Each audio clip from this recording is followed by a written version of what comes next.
Hello everyone! Welcome to Yolanda Kitchenomics.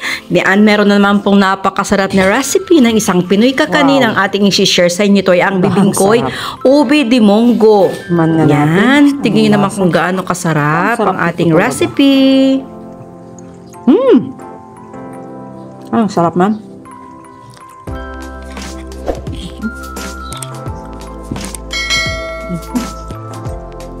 Sarap. At yan, umpisaan po natin sa paggawa ng ating munggo filling. Siyempre, magpalambot tayo ng 1/4 kilo ng munggo. Maglagay ng tamang tubig hanggang sa mapalambot natin ang munggo. At pag wala na yung tubig at malambot na, maglagay po tayo ng condensed milk. Dito po sa aking ginamit ay condensed milk. Pero may choice po kayo kung pwede rin kayong gumamit ng sugar na brown.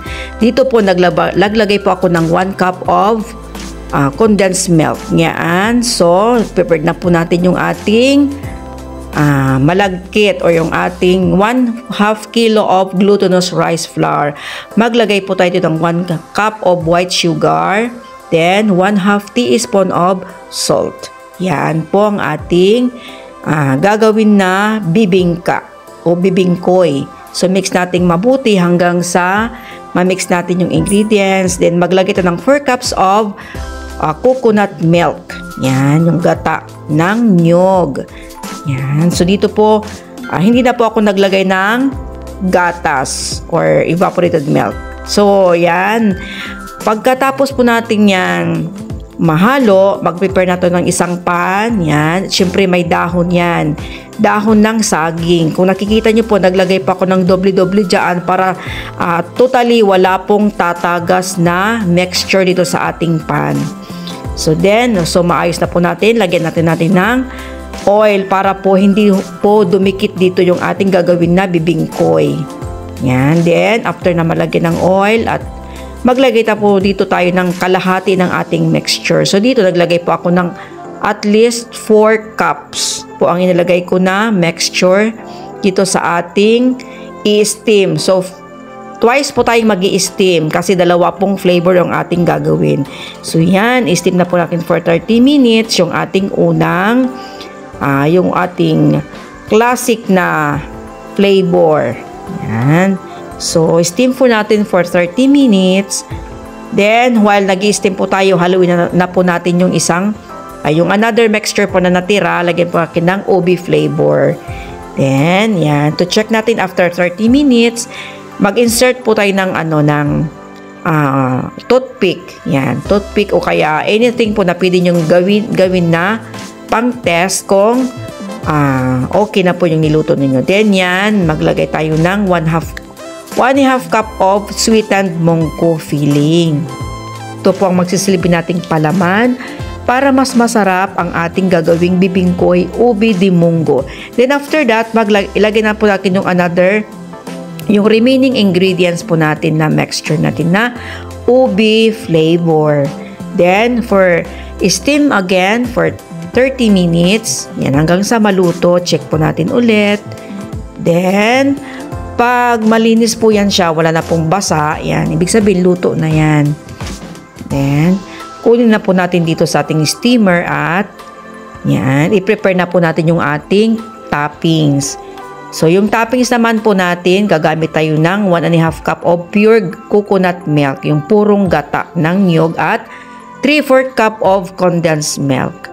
So, nasa sa inyo po yan, kung medyo mas matamis, kung gusto nyo, just add at least 1 cup. Pero para sa akin po, yung 3/4 dito ay tamang-tama na po na tamis ng ating toppings. Yan.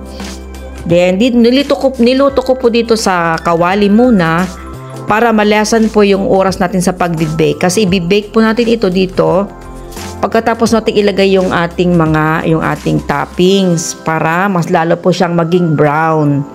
Yan. Itong latik na to. So, sa mga magtatanong naman, pag wala po kayong oven, pwede po, diretso na lang siyang iluto sa gata. Din ilalagay nyo na lang dito sa ibabaw yung latik. Yan. So, kung may oven naman po kayo, katulad ng ginawa ko, niluto ko muna ng kaunti dito sa kawali hanggang sa mag-sticky ng ganyan. Namin natin dito sa ating At saka ko po nilagay dito sa ibabaw ng aking bibingkoy. Then, ibibake ko po ulit ito mga 30 to 45 minutes. So, nadepende po sa inyong oven na ginagamit. Yan. Dito po kasi talagang kailangan nating mapa-brown yung ibabaw.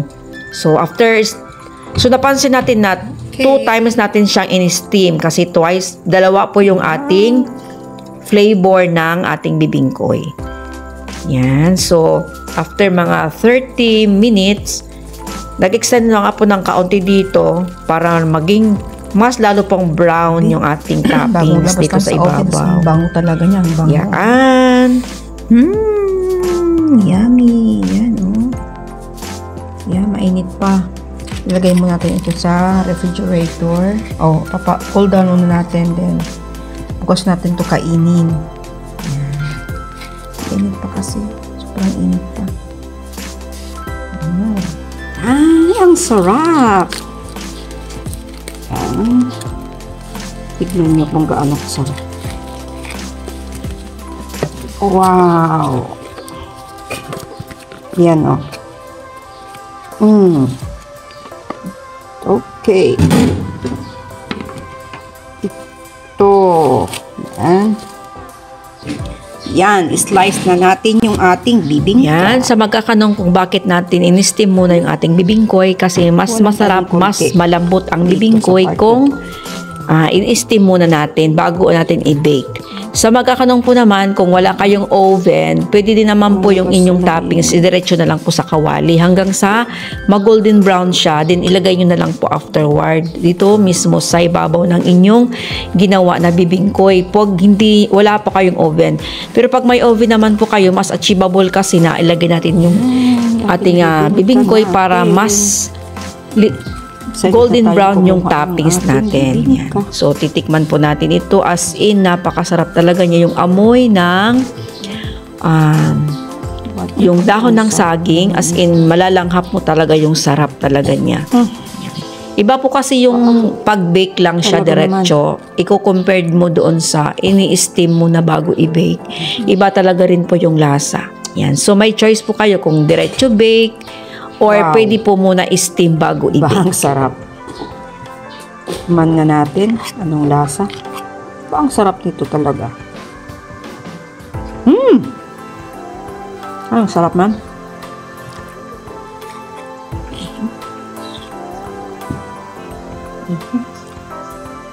Ang sarap.